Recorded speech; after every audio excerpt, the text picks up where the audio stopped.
pulling over, what you cooking, man?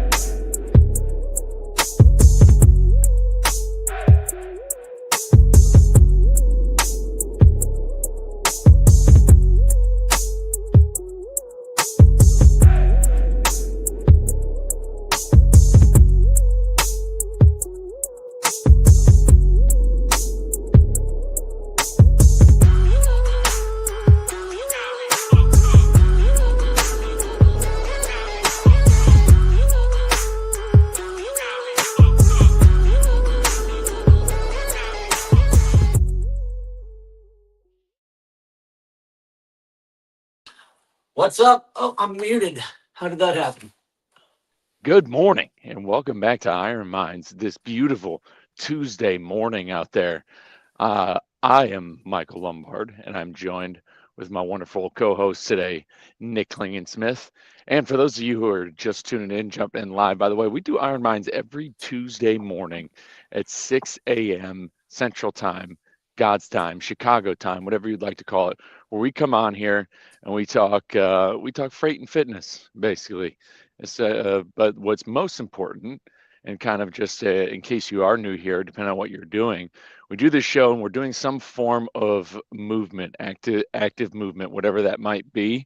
That is the whole point. We have it at 6 a.m., so it's a good early time for you to also maybe get some movement, no matter where you are, as well. That could be. You can throw this on if you're already at work. You can do some reverse lunges. You can go for a walk yourself. You can get on your walking pad, but hey, that's what we're here to do. We're here to grow a community built off this within the industry and beyond. But other than that, what's going on, Nick? Can you hear me? I can hear you loud and clear. All right, cool. My phone told me I was on mute, and I'm like, "What? No, man, I'm good. I'm. I'll tell you what. Right before the show, we mentioned, what do we want to wrap about today? And as I'm now in the beginning of week 4 of my first full Ironman training, all I think about are the healthy habits, the good habits, and like the intentional activity that I'm getting as a result of training. Does that make sense? It's not even like the training that I'm so excited about right now. It's actually I'm being more intentional with my time. I'm taking more active walks with my dogs. I'm just being a lot more intentional about everything that I'm doing. And I believe that this week, yesterday and today, I'm actually starting to see some things begin to adapt to my training again, and it's all about progress, and it's very exciting. You bring up a great point. There's a great guy. He lives in Austin. He's very very much big in the entrepreneurial space. His name's Eric Hinman, and he made a post the other day about why anybody, or like it was just why you should do an Ironman, and it's designed, and the post was designed to speak to anybody, because again, Ironman is something anybody can literally do it. It just, you have to put in some level of work, whether it's learning new things like biking and swimming, and running. And he gives a great synopsis. It was like a carousel on Instagram. I was talking about why you should do Ironman. One of the biggest reasons in there he puts in, it's like, you, number one, at the end of it, you can, and this is why and this is why I talk about it so much, why I'm always encouraging you definitely walk out, like once you reach the finish line of an Ironman, you're not the same person anymore. You're a completely different person on the other side. But what's most important is during that training block, the reason why becoming an Ironman is so great is because the training is so long. Like you're looking at anywhere from 6 months to a year, depending on where somebody is. And and like, it's very inconvenient. There's going to be early mornings, there's going to be late nights. It's not exactly when you want to. Where there's other things you can kind of get away with quote unquote no training, in essence, and you can kind of like, you can't just do it off the cuff. Like you can't do there's you will hurt yourself unless you're like already like some sort of like UFC elite athlete. You really just can't come off the street and do it, and it forces you to take a training block seriously. And what's most important is, or wise is, you're going to start planning out your bike rides. You're automatically going to be getting better at scheduling and organizing your time because of the training, because you've got to fit it in these weird times. So you're going to know what you're doing in 2, 3 weeks. You're doing a little bit of self-organization, because you have to know when you're going to get these swims and these long runs and long bikes in are going to be. And it's so, from an organizational and professional standpoint, you're just, by committing to one thing, you're actually trickling down, and you're solving, and you're building habits amongst other parts of your life. And right now I'm benefiting from just a lot of the habits that I had in my life that I began to slip away from. And one thing I really enjoyed doing every night was stretching and meditating at the end of the night for 20, 30 minutes. And I'll be honest, I got out of the habit. And it's not even my mobility that suffered so much as my mindset, because I just began to feel more and more hurried.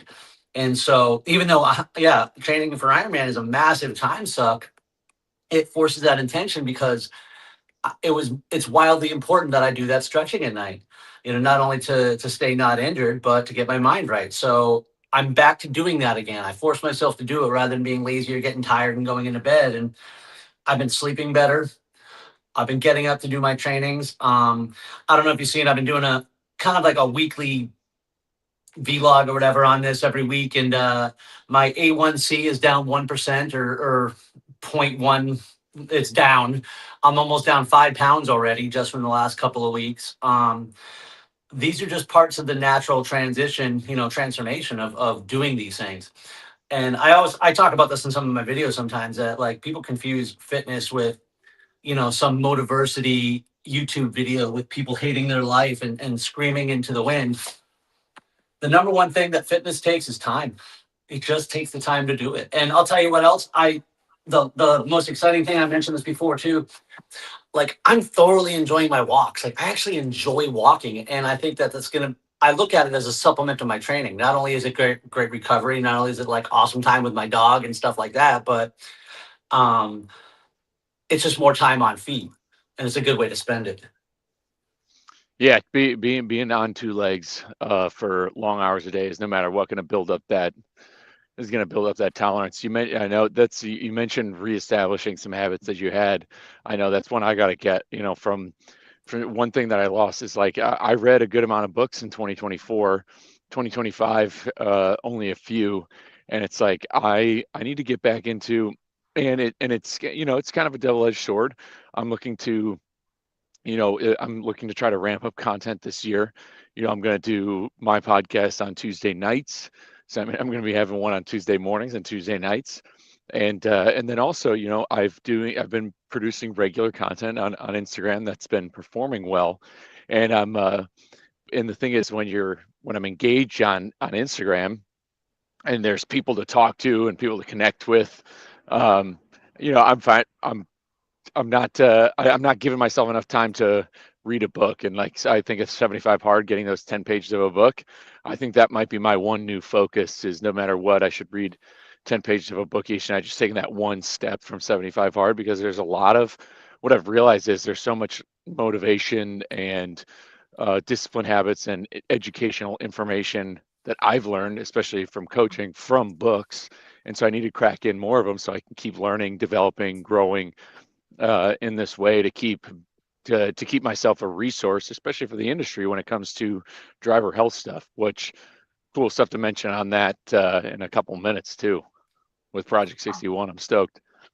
Um, well, one thing on books before we segue to that, because I want to ask you about your half too. But I actually reading more of this, not just reading more, reading 26 books specifically, is my fifth goal for the year. And I actually just finished 80/20 Triathlon by Matt Fitzgerald. Not sure Oh if you yeah, that's a good read one. it. Yeah, I like his books. I've been reading ever since How Bad Do You Want It was the first one I read, and then it was like 80/20 running or 80/20 training, and I've subscribed to it ever since. And so I just finished that. I started the audio version of Atomic Habits this morning. It's been on my list for about ever.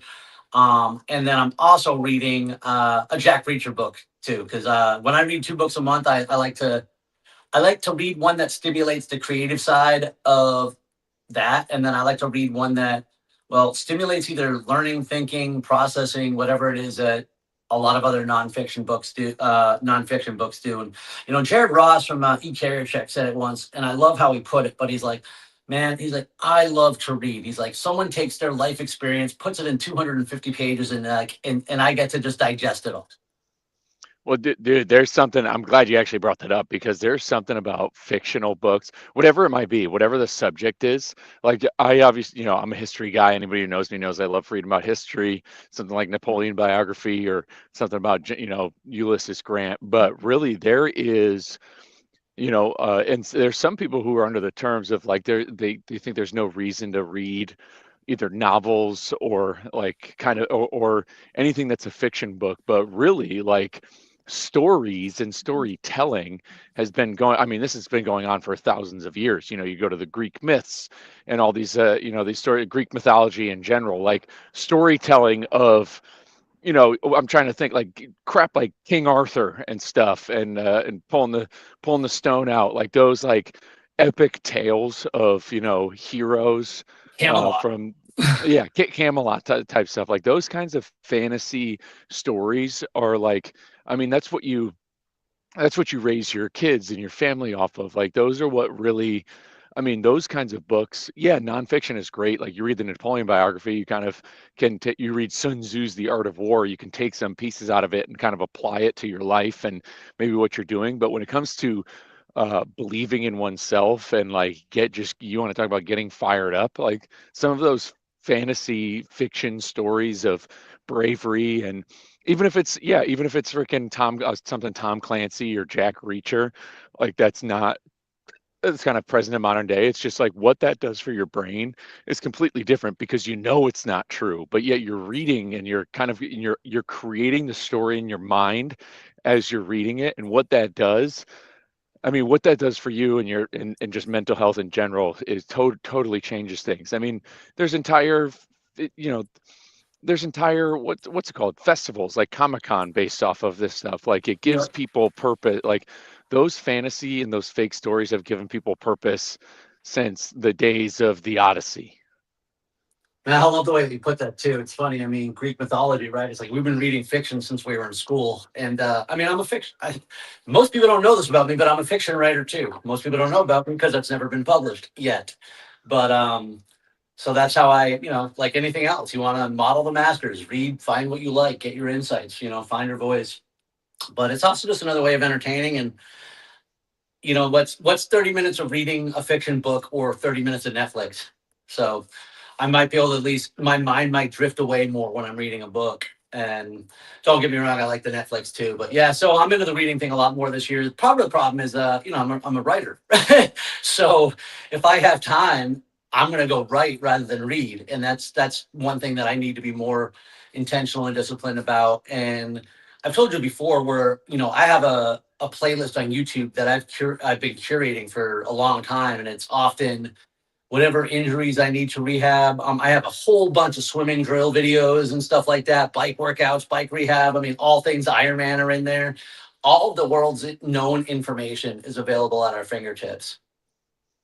At all times. That might be the ultimate mic drop right there. Yeah, what's the problem with reading fiction books if you're watching Netflix? Yeah, it's kind of the same thing. Most of TV is not educational or nonfiction stuff. Yeah, there's some true crime stuff you can watch, but for the most part, any viral TV show people are watching is normally a yeah, just a story, like, TV shows that are popular like Severance and all that other stuff, like, and people, there's entire forums dedicated to people talking about these TV shows when you got fiction novels that are the same thing.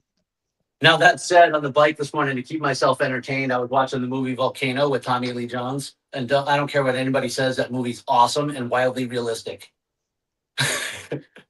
There you go. I'm gonna have to rewatch that. I don't think I've watched that in quite some time.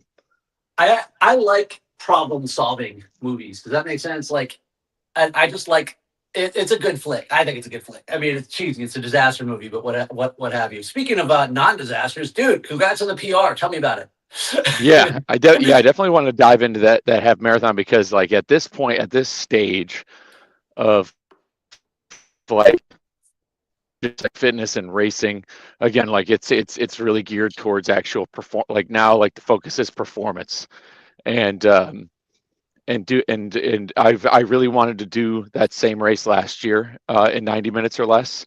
The weather really wasn't that cooperative. It was last year's weather was pretty bad. I mean, blustering winds. It was easily 10 degrees colder than it was this past Sunday, with like just like absolutely, just bone chilling winds. Like, and what I was wearing, like last year, I had to wear the Adidas leggings, shorts, a long sleeve shirt, a t-shirt over it, the ski mask. And then I wore a zip up fleece that I threw away between miles 4 and 5. So it was like I was pretty frigid for that whole one. And then, but for this one, the volume's been there. The fitness was definitely there for it. It was still a little bit colder, like the first 3 miles, like as you're really trying to take care of your breathing, like you're getting some cold air in, which is tough. But there was no wind, there was no humidity, so it wasn't a wet cold. It was still chilly. It was still, 30. It was still literally like 32 degrees at the right around the time the race started, but almost like an East Coast 32, where it was just like tolerable. Like I had a zip up at the start that I was throwing away, and I took it off 5 minutes before the gun went off because we felt warm. And but it was an hour into, the final time was 1:29:19. But it was I can tell you, like, yeah, the fitness was there, but it was mental. Like, it was the mind that had to do it, because I knew even at the starting line, I was just like, in my head, I was just like, oh my God. Like, it kind of came up quick because I was just in Florida with Mark and Jeremy for Project 61 stuff. And in my head, I was just like, oh my God, I feel like I felt rushed to the starting line, so to speak. And so I knew it was going to kind of be a mental, as the race was starting, I was just like, crap, I've got to fucking put the hammer down. Like, there is no easing into it. Like, to do this time, there's no coming out, you've got to come out hot. Like that thing, like my first mile had to be like, because to run a sub not 90-minute half marathon, your mile pace time has to be 6:51.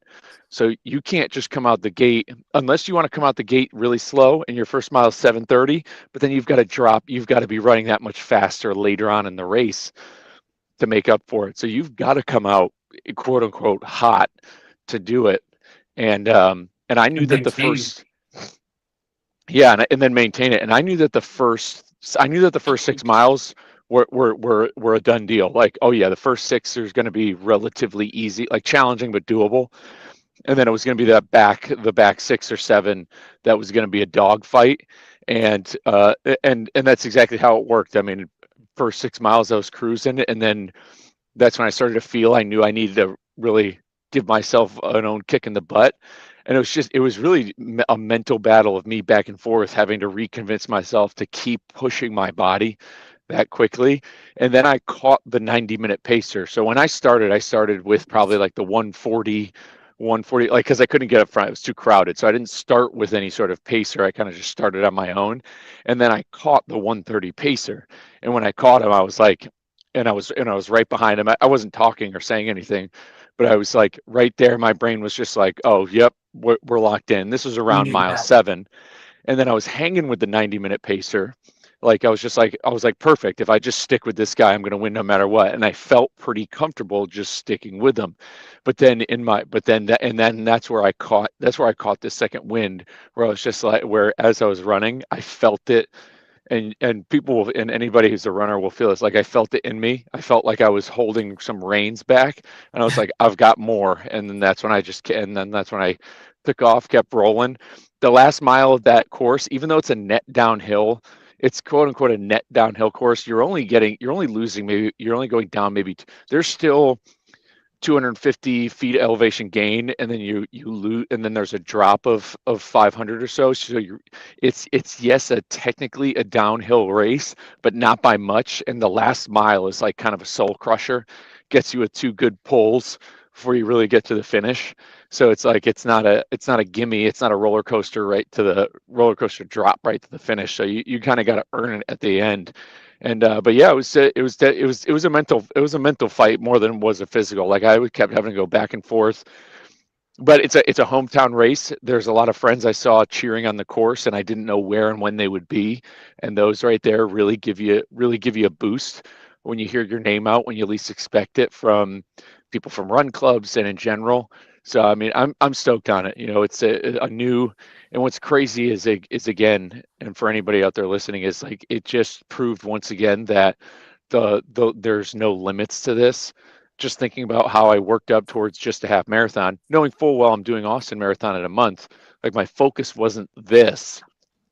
My focus, like it's not my main focus, but volume wise and fitness wise, it was there.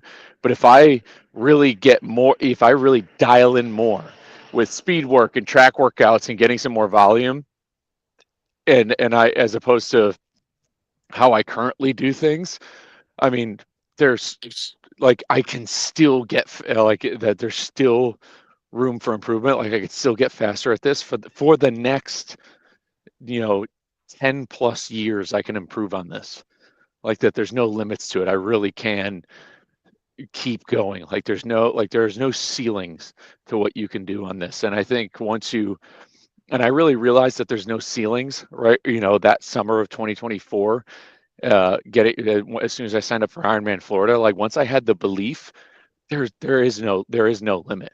There's really no limit to what we can do. And I think once people finally understand that there's truly no limits to what you can do, and then you become unstoppable.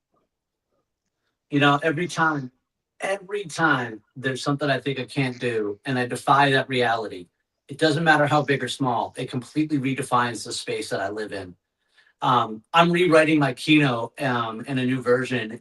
And, it's funny. I mean, you tell your story and then you read your story and you think about your story, different lessons get extracted from your story. And I think a lot of that reflects back on what you're going through at the time, too. But just so much of the limiting beliefs that we have in our lives are created by ourselves to keep us stuck, to keep us in the cage, in the cave. Well, yeah, I guess the cage, too. It's almost scary when you wonder. It's easier to be like, oh, I can't do that, than to think about, wow, what might I be capable of without excuses? And I mean, I test that all the time, and I'm a good example of it because just diabetes alone, I was convinced that I couldn't do the things that I do. It would be too hard to go running out in the woods. It would be impossible for me to swim an hour and a half, 2 hours without being able to check my blood sugars. I still don't know how I'm going to pull that one off, but we'll get there. And then when I do, I know that I can do it. And that will be the new world that I live in. The fact that I've run 6 marathons, even though I'm not like trained for it, I know that I can in fact train and get there. Every time we do something we think we can't, we redefine the space that we live in, and it doesn't go backwards. And this is what's been great about the internet, in a way too, is kind of pre social media and pre internet. There really was no convincing, and pre like just storytellings in general, like not knowing about guys like freaking Goggins and other stories of people getting through adversity. It's only in any story you had of people who like broke through some sort of adversity, pre-internet, like early 2000s, 90s, like it was earth-shattering, and it was really just only in book form. But now, like, no matter what you're going through, there's somebody you can find who navigated it, whatever it is. I mean, at the race on Sunday, my friend's girlfriend, she is coming back off of a surgery. She had like a piece of her colon removed because she had this thing going on where her intestines were compressing, and so it was kind of like attacking, I forget the name of it, but had something going on with her intestines, all this stuff, and is coming back into this race, and doing a half marathon. I mean, there's so many people. The most inspiring part is when we were walking back to the cars after the race. I mean, I was seeing, obese people, like 300-pound dudes, with their headphones in, still doing this race. It's going to take them 3+ hours to do the half marathon, but they're out there doing it because they're just trying to prove something to themselves. And, I get that there's like, and it's, when it comes to excuses, when it comes to either, back pain or these little ailments we have, they're always like, they're always going to hold you back. They're always going to draw you down. But there is like, especially for any sort of back issues or for any injuries people think that they have, once you realize that there's a way out of them, and you don't take once you've just realized you can't take no for an answer on things, like you can become unstoppable. Like there, and you're able to see that now. No matter what, you can Google whatever it is you're going through, and you'll find somebody who came out on the other side who ended up doing something psychotic, like a 100-mile race or an Ironman or something, and they're not special. They're not like they weren't born gifted. No, nobody is like born with some sort of inherent gift to be able to get through this. It's just a matter of locking down and committing to it. Dude, the back injury part, like this baffles people when I tell them I have 7 herniated discs and like permanent nerve damage in several areas. If I had listened to my doctors, I would be sedentary and living in pain. A fitness, active lifestyle, literally defying what the doctors have told me, have improved my quality of life and significantly reduced my back pain. Like I mean, motion is lotion. you can't really you can't mess that stuff up, which is why I'm super excited about what we did last week in Florida, filming video content. Back in 2024, Mark and I Mark had drummed up this curriculum that is supposed to go into CDL schools, and I helped him with it, and now this curriculum is going to be going into thousands of CDL schools throughout the country. And the entire message of it preaches it kind of preaches everything we talk about on Iron Minds, from small habits, from not overhauling your lifestyle, everything like that. And it's hopefully can be the keyhole people can put their key in to help them unlock that first threshold of building healthy habits, where if they pick one thing out of that curriculum and stick with it, then it can unlock their mind. And Mark and I were kind of talking last week where how great the off shift app is, and this curriculum is so great, but Mark was kind of saying, he's like, how do we get people to kind of think and believe how you did? Like, that's very, very hard. And we were just talking about issues of the industry. I was just like, I know it's hard. I was like, the industry's fractured. We have so many issues between broker relationships and everything like that. And I was essentially saying, I was like, it's why the environment in general needs to change within communities, from the top down, from how companies are, from who's working at these companies, and how the entire culture needs to shift into this community focused type of industry. Because that's what people talk about, and they always talk about the good old days. People are always glory daying in trucking, talking about a brotherhood. That's what needs to come back, and really, we've got to be the ones who are going to take ownership of it. Like, nobody else is, and it's a community that is going to help people believe that they can, in fact, move through the challenges and the rigors of the job and want to exceed and excel and stay healthy. In my my first book, I mentioned back when I was, long before I ever discovered Spartan, long before I was ever into really any sort of endurance. I was 227 pounds, and I remember I texted my boss one morning, and I was at the gym, and I weighed 216, and it was like something I never thought I'd see under 220 again.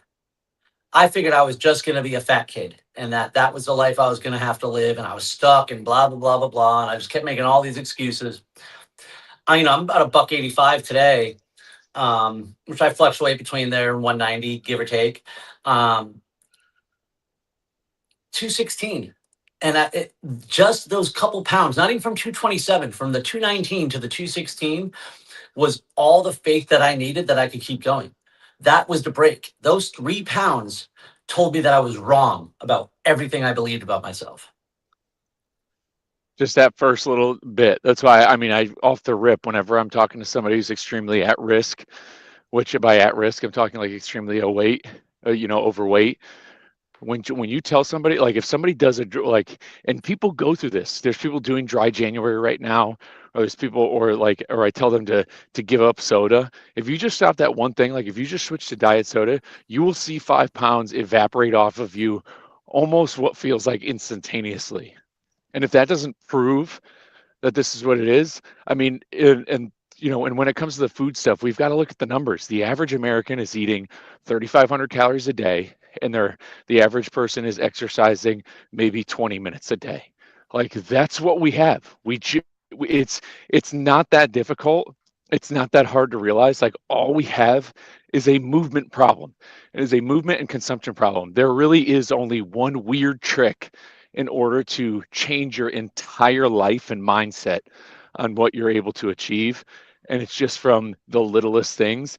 And it can turn into what you've become. It can turn into being 280 pounds and then running marathons as a truck driver. Anything that you want just from just from that little change. Like that's why it doesn't need to be some sort of groundbreaking insanity. It's really the internet doesn't do it justice. Like if I post a transformation photo from 2018 to today, it's like, oh my God, this must have been insane. This guy must have just absolutely locked in. Absolutely not. Over the course of those years, there is just consistent work over time. There was nothing that was lost. There was no. I didn't. Does my life look different today than it did in 2018? Sure. Do I party less? Sure, but I party less, but but I'm way more satisfied, way happier, and way more content with how my life is. And if that isn't a place to drop the mic, I don't know what is. Yeah, man. Good to come on here on a Tuesday. Appreciate anybody who's jumped in. Iron Minds on Tuesday. We're here every Tuesday at 6 a.m. Central Time. Normally, we're joined by Trey Griggs and Pedro. They are staving off some illnesses. They're getting some R&R for it. So appreciate you guys tuning in. Again, that's what we're trying to do here is build community throughout this industry. Keep these conversations, normalizing these conversations. So find your tribe in your local area. As one iron sharpens another, so can one man. Whatever that quote is. Iron sharpens iron, baby. Get after it. Iron sharpens iron, one man. Okay. Hey, Chris Thomas, thanks for joining us. Perfect time and love you too. All right. As one man sharpens another, iron sharpens iron. We'll catch you next week, Tuesday, 6 a.m. Central, 7 a.m. Eastern. Let's go.